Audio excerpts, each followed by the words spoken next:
If you've been trying to follow the news about global trade, tariffs, and manufacturing, it can feel, well, incredibly confusing. It's just this tangled mess of politics and economics, and there never seem to be any clear answers. But what if there was a powerful framework, one that came from a business school, not a government think tank, that could just cut right through all that noise?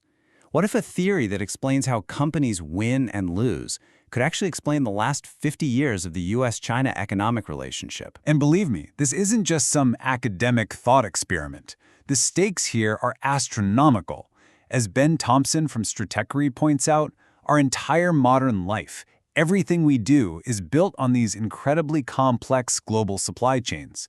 So understanding them isn't just interesting, it's absolutely critical. Okay, so to really understand the shock of today's trade policies, we first need to get our bearings. The whole debate feels like this sudden, massive disruption to the way the world works. I mean, every single day you see these conflicting headlines, right? Are tariffs working? Are they hurting us? Who's winning? For most of us, it's just this chaotic whirlwind of information that's almost impossible to make sense of. So let's try a different approach. Let's step back from looking at this through the usual lens of politics or economics. We're going to grab a tool from the world of business strategy. And I think you'll find it gives us a new and surprisingly clear perspective on what's really going on. And that tool? It's called disruption theory. You can think of it like a playbook, one that has predicted the rise and fall of countless companies over the years. The theory itself comes from the late Harvard professor Clayton Christensen, and it's built on a surprisingly simple idea. It's all about how a small, scrappy company can take down an industry giant. And it doesn't happen with a head-on fight. No, it starts at the bottom. So here's how it plays out. First, you've got the big, established companies. They're totally focused on their best customers, the ones who'll pay top dollar for all the best features, and in doing that, they start making products that are too complex and expensive for everybody else. That's when a new company comes along offering a cheaper, simpler, good enough product to all those customers the big guys are ignoring. The big companies, they don't care. It's a low-profit business. Who cares? But then, and this is the absolute key, the new company gets better and better. It slowly moves up market until one day, the giant looks around and realizes all its customers are gone. That's disruption. Now for the really interesting part. Let's take that exact same playbook, but instead of companies, let's apply it to countries. You're about to see how the story of American manufacturing follows the script of disruption almost perfectly. The story really kicks off back in the 1960s. You have this perfect storm of three technologies all coming together. Non-stop jets to Asia, communication cables under the Pacific, and of course, the standardized shipping container. For the very first time, it was actually possible to design a product in America, send the plans instantly across the world, and then ship the finished product back pretty cheaply. And that's exactly what they did. US companies kept the really profitable, innovative stuff, like designing computer chips at home.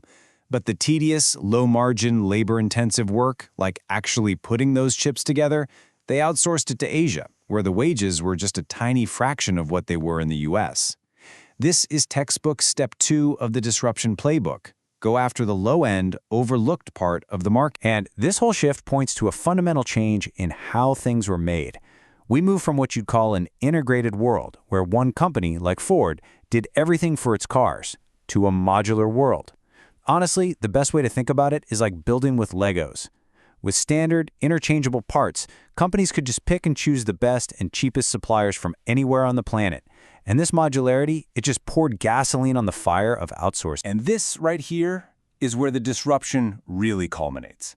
See, Asia and China in particular, they didn't just stay the home of cheap labor. No, they moved upmarket. They invested, they learned, and they built these enormous, incredibly flexible factory ecosystems that could scale to meet any demand. They got so good at it that, as Steve Jobs himself once noted, it became impossible to build something like an iPhone at scale anywhere else. The disruption was complete. So this brings us to the core challenge we're facing today. Once you've been disrupted and your whole economy has moved upmarket, trying to go back, well, it's a lot harder than you'd think. Clayton Christensen had another powerful insight for this exact situation. He called it the "what goes up can't go down" principle. Basically, successful companies that move up to chase those high-profit customers find it almost impossible to go back and compete in the low-margin businesses they left behind. And you can see this with countries too. The entire economic structure of the United States has moved upmarket. I mean, even a minimum wage job here pays vastly more than the kind of intense, repetitive assembly work happening in a Foxconn factory. So here's the crucial point. It is not just about wages. It's not about a lack of willpower. The entire economic ecosystem has shifted.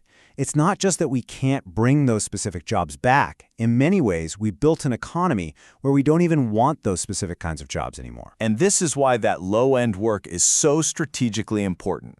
That final assembly, even though it's low value by itself, it acts like a center of gravity. It's a magnet that pulls in the entire supply chain of higher value components. It creates these clusters of engineers and expertise.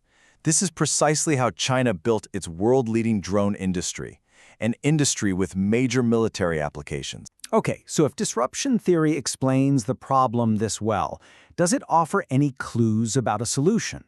Well, the analysis from Strategy suggests that it does, and it lays out a much more strategic path forward. The analysis contrasts two totally different approaches to this problem. First, there's the sledgehammer. That's the blanket tariffs on everything. It's blunt, it's indiscriminate, and it ends up hurting everyone, including our allies and our own industries that need imported parts. The alternative is the scalpel, using selective, strategic tariffs to hit very specific goals. So what would a scalpel approach actually look like? Well, something like this. First, you'd use tariffs to encourage moving that center of gravity, the final assembly, to friendly countries, not necessarily all the way back to the US. Second, you'd use other tariffs to get companies to source the high-value components from the US or our allies. Third, and this one's a big one, you'd stop taxing the very machines and materials we need to build new factories here. And finally, you'd use direct government action to secure the most critical piece of the whole puzzle, the semiconductor supply chain. The ultimate goal here isn't to somehow rewind the clock and own every single piece of the supply chain. That's impossible.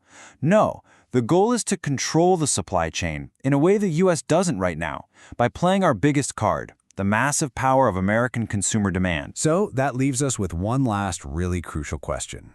It's pretty clear the U.S. can't go back to a 1950s manufacturing economy. That disruption already happened. The real question is, what comes next? Instead of trying to recreate the past, what is the new forward-looking vision for 2050 that America should be building right now?